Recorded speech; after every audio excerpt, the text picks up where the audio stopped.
Hello, everybody. Welcome back to the CAS YouTube channel. My name is Rodolfo Piedras, and today we have a special guest, production sound mixer from Ted Lasso Season 2. And I'm excited because I get to actually talk to another production sound mixer, which is extremely difficult. Only one at a time, right? Like I said, first of all, congratulations, guys, on your award.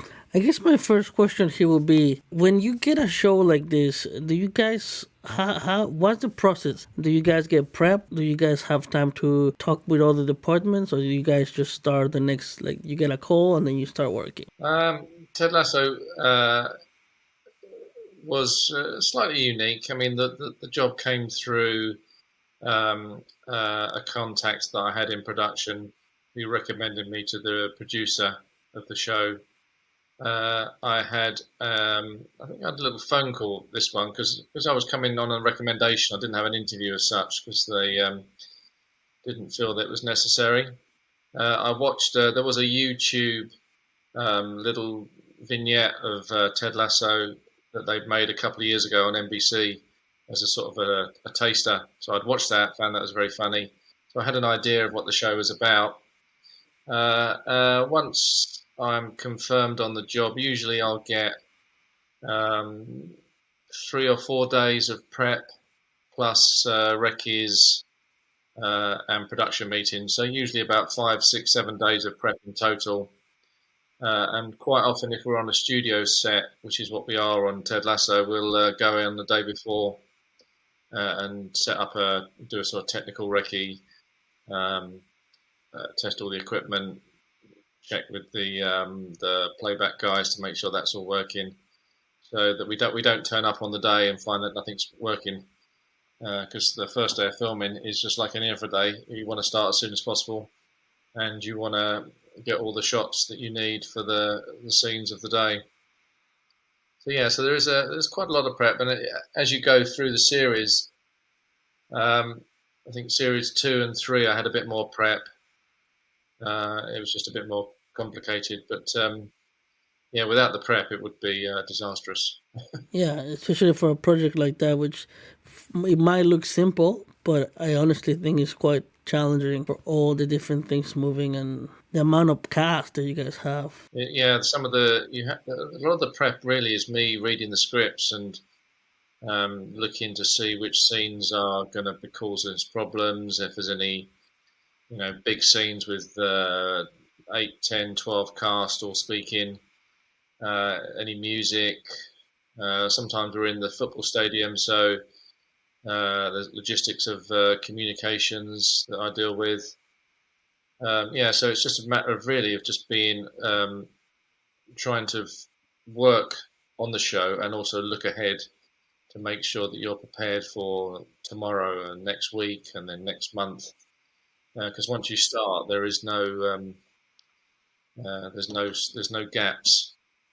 So although we have the way Ted Lasso works, we have 2 DOPs, and then we have different directors for each block. Each block is 2 episodes.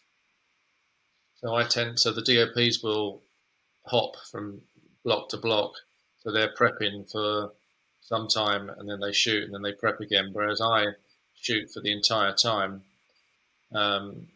So I have to do my prep when I'm working. So I'll bring in people to do the recce's for the future blocks. So it's a little bit more tricky for me, because I have to do sort of 2 jobs at once sometimes, which is makes it a little bit more difficult just to stay ahead of everything, make sure you're not caught out at the last minute. Will you call them recce's? What are those again? That's when you go on. That's when we look at the locations, the filming locations. Like a scout. Yeah, it was quite funny I remember on the first series of Ted Lasso, it was quite strange because it was the first episode was a pilot, because that's how the Americans set up their series. The first episode is a pilot, so they use everywhere is a location. There are no sets. They don't build the sets. So the pub in Ted Lasso, we filmed in the pub in Richmond, but only for the first episode. And then we moved to the studio. So they build the pub in the studio. So it becomes a set. So there's a lot more sets, like Ted's apartment in the pilot is an actual apartment in Kew.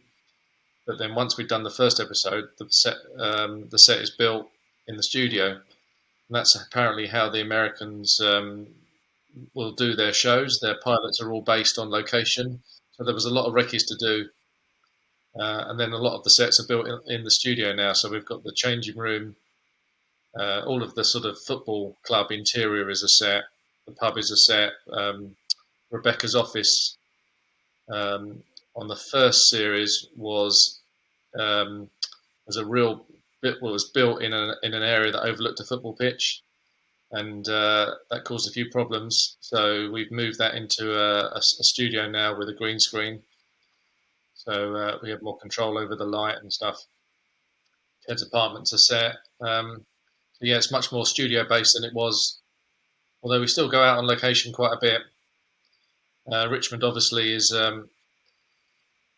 When we first started filming in Richmond, no one obviously knew what was going on or who we were. But if you go to Google Maps now and type in the location, Richmond Green, where we film, it's Ted Lasso comes up on the map. So when we were there a couple of weeks ago, we get a lot of people now who know who we are and will watch us. So there'll be like probably 100 people just watching us film. Whereas on series 1 there was no one there because no one knew who anyone was. Well, that's nice. You guys get to experience that. Wow, that's crazy. Yeah, they do build sets after the pilot. So I'm guessing they also have to build the streets, right? Like, how the streets work?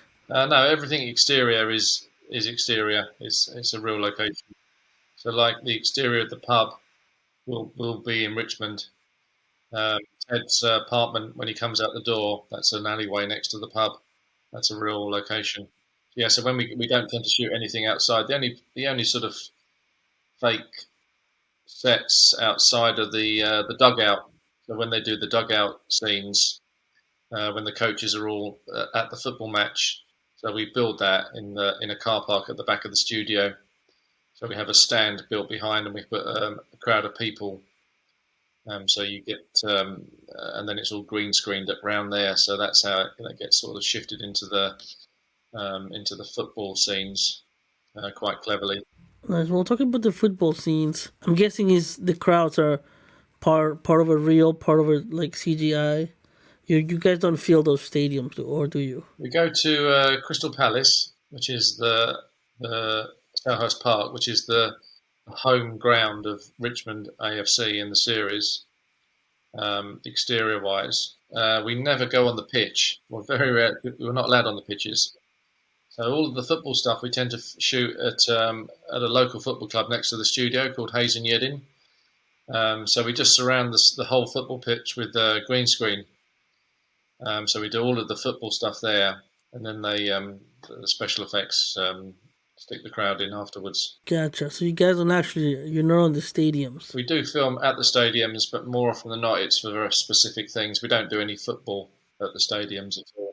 Well, that was another question I had. You see, on soccer matches, you have an array of microphones to capture the actual performance, so people that watch at home could listen and have an experience, right? So I was wondering if you guys were utilizing any of that, but I guess you guys don't get to touch none of that, right?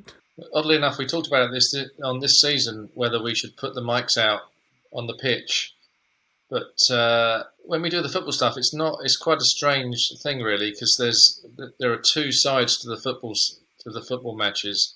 There's the TV football match, as if it's been filmed for television, and then we'll snap into being on the pitch for a bit of dialogue, or you come away from the TV and you're into the drama, and then you'll come back out and you're back onto the long lens football stuff. So there's two sides to that. So we have to know when the sound's important, when it's not important. Sometimes there'll be dialogue, but you wouldn't expect to hear it because you don't hear dialogue on a football match. So that's where we have to sort of be careful, make sure that we're getting the right dialogue at the right time. Well, I guess that's another question for you. When you guys are doing all those the matches and those sequences, there's sometimes some dialogue going back and forward. Do you guys boom that, or for the close-ups? I mean, or We'll. I tend to radio mic everybody who's supposed to speak. Quite often, when we do the football stuff, I put a mic on the ref, so he acts as a sort of an atmospheric mic, so we hear everything that goes on around him.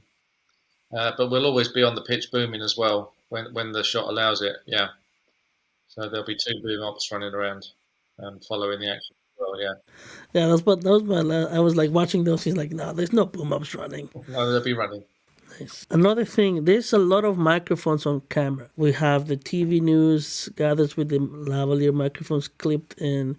We have the when they do the post games with the interviews and the reporters, we have those microphones, which I believe are MKH 8050s or 8040s by the look of them. So my question for you: are you guys using those as actual functional wires? So when we do the stuff in the press room, so where Ted is being interviewed by the press, yeah, those two mics are 8040s, which are my mics. So I've dressed them in, and we would put the I think from the first series there were two very large coloured bags. Yeah, so we just put them over the mic to make them look like part of the scenery. But they are practical. Yeah, we do use them because we tend to shoot in the press room. We quite often will shoot two cameras wide and tight. Which allows me to use those mics and it allows them to shoot in that way. So yeah, they are practical. And same when we do the commentators on the stands, they have the Coles lip mics. They're practical mics, so we are recording. So yeah, so if there's a practical mic in shot, it tends to be I tend to be using it as well, just as an option.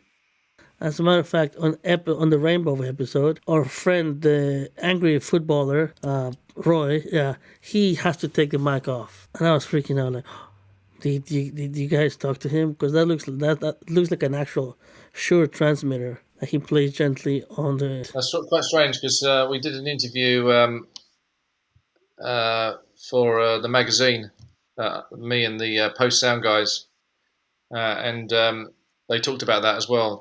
The pulling off of the mic and the sound, and it's quite funny because that was a second unit day, so I didn't do that.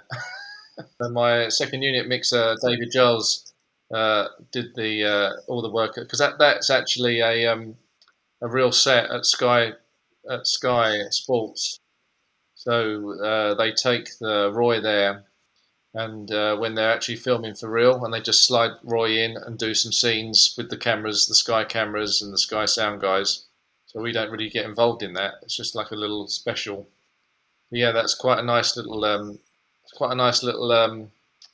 moment where he takes the mic off and you hear that rustling. We do that with there's a studio set at the studio where we film some of the interviews as if it was in a real studio, and we use I just got a couple of clips that I use, so I just use their radio mics on the outside, so it's a prop, but it's working, so it makes it much easier. And what kind of mics, what kind of lavs you guys use? DPAs, 6060s. Another thing I noticed watching the show is that the wardrobes get progressively not messier, but harder to wire. Are those problematic for you guys? To be honest, I rarely rely on the radio mics on this show.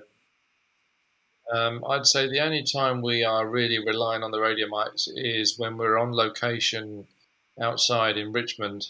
So a lot of those walk and talks that we do down the alleyway with him and Coach Beard, probably using the radio mics. Anything sort of exterior and noisy. But when we do the football stuff, we tend to rely on the booms a lot more. It's hard for me to tell what they've used, to be honest. Once I watch the program, it's quite difficult. But I would say it's unusual to have a radio mic on that doesn't sound good, regardless of what he's wearing. I'd say the trickiest person was always Nate, Nick, who plays Nate. He's got a very sort of soft voice. When you put him next to Ted, who's got quite a sort of present, loud voice, the combination was always quite tricky. So we would tend to rely on his radio mic a lot more. and then the boom would capture Ted, because you just needed that extra presence from the radio mic to boost Nate's dialogue, because he was always quite quiet.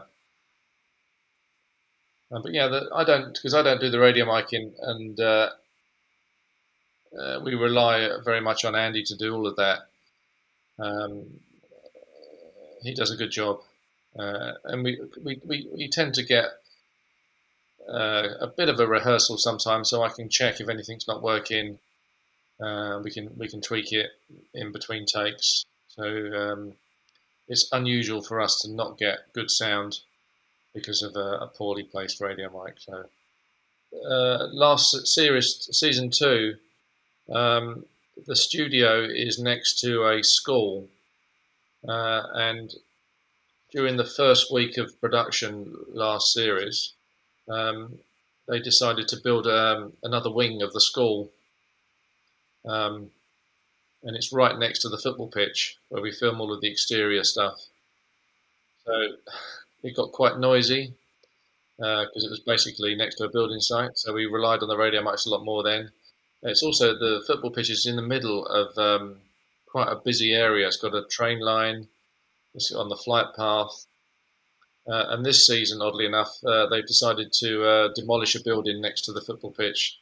So that's proving quite tricky. So yeah, it's quite a challenge working in that football pitch area.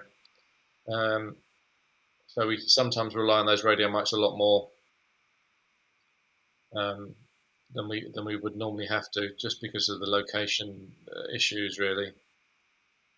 And also because we shoot 2 cameras all the time. Sometimes there are situations where we'll be shooting wide and tight at the same time for various reasons. Sometimes it's because we're running out of time.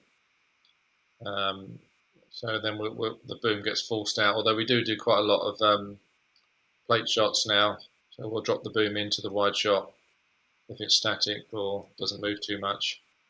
So we always have a visual effects guy with us on the set, so we can always check with him to see if we can do stuff. So that does help as well. So that comes to my next question then. 2 booms at all times, right? Or whenever possible? Yeah, I'll always have 2 booms up. I'll always be recording the offlines. So if there's 2 booms on camera, I'll sometimes get the 3rd boom out and record the offlines. Gives Michael, our second assistant, some opportunity to get some experience of booming on set. So he'll do all the offlines when the opportunity arises. Because I think it's quite a tricky job, booming, and you just need to get experience and of doing it. And the best way to do that is to do the offlines, because they're not critical. You're not going to get in shot, and it's great practice. So I do that all the time and give Michael the opportunity to do that as much as possible. Good idea. Great for training, right? Like gaining their confidence. Yeah, and it also helps the post guys. They've got tracks of dialogue, close-up mic dialogue on the boom that they can drop in if they need to. If there's a couple of words that are that aren't working properly, they can lift it off the offlines. Just gives them that option, really. I would always do that. I would expect most mixers would do that, to be honest. Speaking of post now, this is great to tie it together. How close do you work with them? Do you guys actually know each other? Or do you guys talk to each other at some point? Or only if there's something completely wrong you guys talk to? During the first series, I didn't know them at all because they're in America. The post is all done in America. We're shooting in the UK. So if there was any requests or issues, they would come to me. But I didn't really know them. Since then, obviously, I've got to know them because we've interviewed had a few interviews together. I've met one of them who came over for a little visit, so I do know them now. But it does help to know the post guys and to know what they expect. So yeah, that has been helpful. But normally, to be honest, on TV shows, the post quite often haven't even been booked by the time I've started, so we don't even know who they are until you're halfway through the job. So this is quite unique in that respect. But they do a great job, I have to say. If the posts are in place when I start a job, I'll always get in touch with them have a conversation with them, tell them what my method of working is, what they should expect from me. Is there anything that they want that I'm going to do different that I would do differently?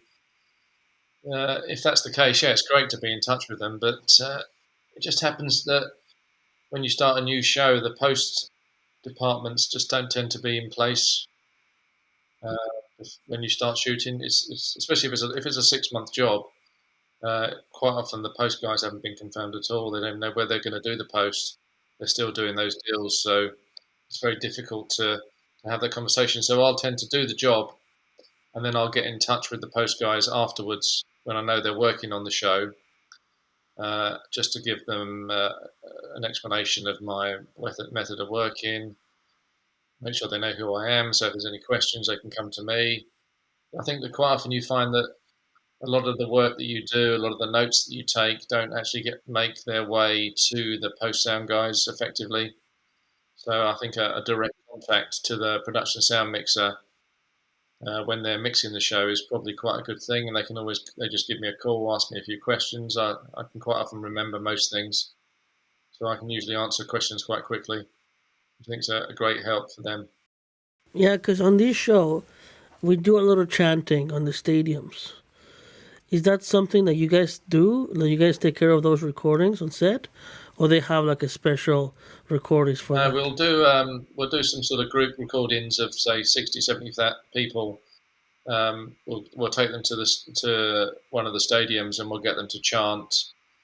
And I think they just in post they will just make that sound like it's 50,000 people.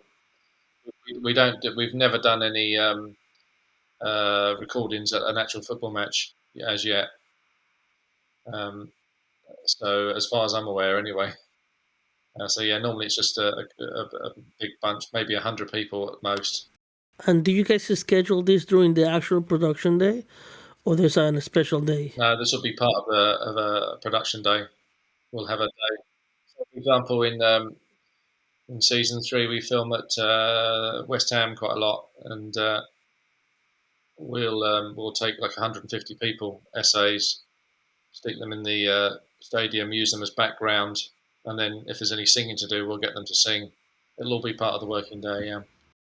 Nice, that's good. That's good. Because oftentimes they just leave that for the last minutes of the day, and then we don't even cover it. So it's good that they actually take the time. Yeah. It's usually quite well scheduled. I mean, it's like any show. Towards the end of the day, you can be up against it. Things get prioritized. Sound often is not quite as high up the list of priorities as you would hope, like most things. But we do our best. Yes. So now that you mentioned this, how has been your experience capturing sound? Have they given you the time? Is there been like moments when you just have to call it a day and hope for the I best? mean, that comes from experience, really. As a production sound mixer, you need to know when to push it, when to say no, we need to do this, and when to say no, it's okay, you can get away with that. I think that all comes from experience, from knowing what you can get away with, what's working, what's not working, what's important, what's not important, what can be replaced easily. I'd say a lot of my job as a production sound mixer is really about managing people. So I have to manage the director, the first AD, my sound crew, the costume department, and I have to sort of manage them in a way that helps me achieve the results that I need um, in recording sound. So quite often it's just a matter of knowing how to speak on set, how to sort of explain the situation to a first AD or a director very quickly, very succinctly, but in a way that helps me achieve good sound and also helps them achieve their schedule and allows them to get their shots that they want to get. You don't want to be always constantly in loggerheads with other departments because you're all trying to get your own little piece of what you need, because you need to be able to work as a team effectively. So it can be quite tricky sometimes to marry all of those departments together, so that we're all working effectively to produce the show. So that there will always be times where we're running out of time, and I'll just let some things go because otherwise we won't get the shots. So for example, in Richmond, where we do quite a lot of filming, it's on a major flight path. The plane, you don't see the planes, but they're about 300 feet above us, and they come across every minute and a half. So we'll quite often be, if we've got a long scene, we'll be stopping and starting in between planes.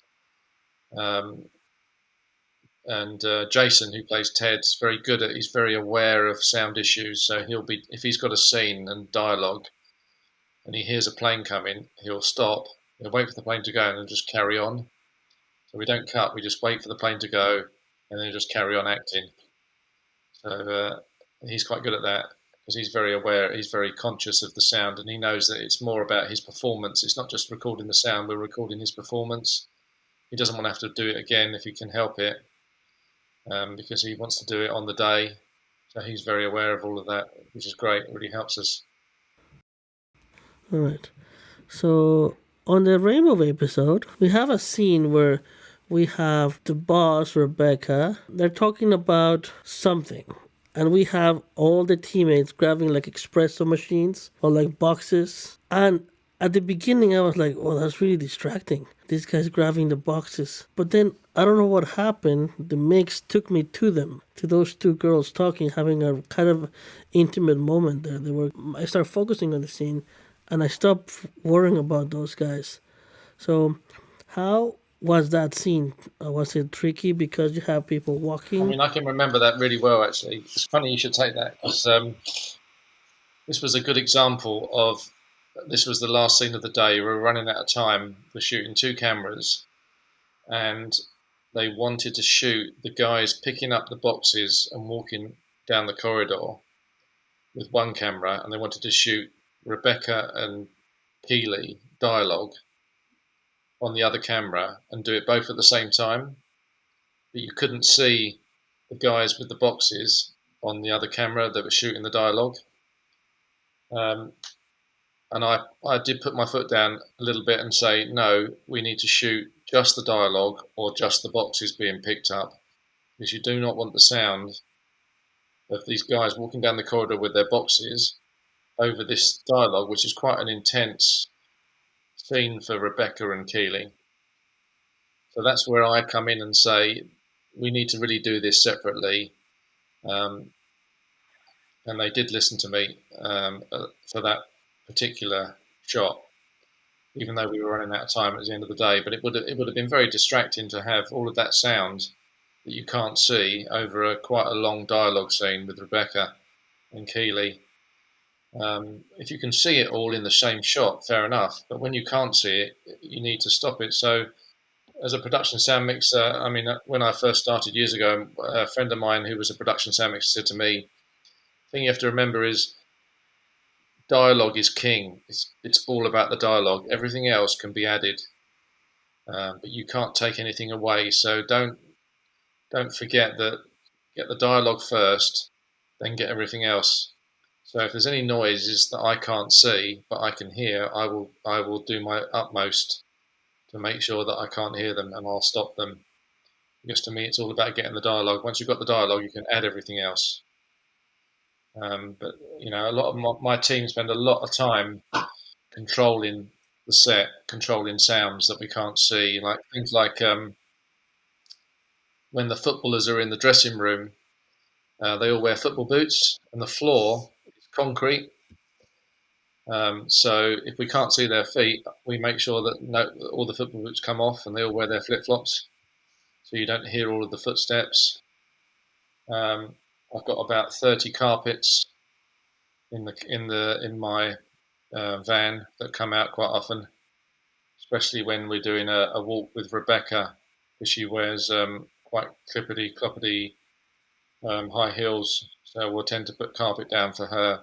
Anything like that, we'll do all of that to control the sound as best we can.